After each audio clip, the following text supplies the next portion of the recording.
heart disease, pareha sa heart attack o cardiac arrest. Numero 1 nga rason kung aning namatay sa sakit dinhi sa Pilipinas. Mag Life Extension Vitamin D3 na mo. Rekomendado sa mga medical doctors. Aprobado sa FDA Philippines o FDA USA. Mapalit sa mga butika. Bili ni Itay, pagyamanin ng lupa't pananim, paghandaan ng bukas. Sa lahat ng yan, katuwang mo ang Land Bank. Sinanay kami sa makabagong kaalaman at pamamaraan, pati pagsulong sa moderno at sustainableng agrikultura. Naging tulay din sa pagtawid namin sa mundo ng digital. Napagyaman ko ang lupang pamana ni Itay. Katuwang ang Land Bank, sigurado ako sa masagana at maunlad na bukas. Land Bank, empowering Filipinos for a better future. Land Bank is regulated by the Bangko Sentral ng Pilipinas and a member of PDIC and BancNet.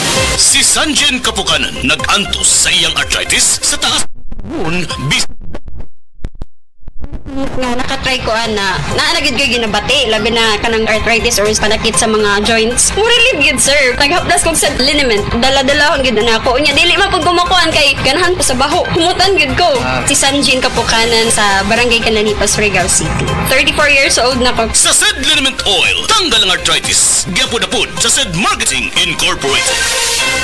Gusto ba ni mo kape pero ga-worry ka kay basig dili ka katog? Don't worry! Available na ni sa mga butika ang Vita D Plus Coffee Mix nga na ay vitamin D3 nga makatabang improve sa imuhang pagtug. Ang Vita D Plus Coffee Mix na may reishi mushroom ug mangosteen fruit extract. Vita D Plus Coffee Mix, may kape na ka, may vitamin D3 pa ka!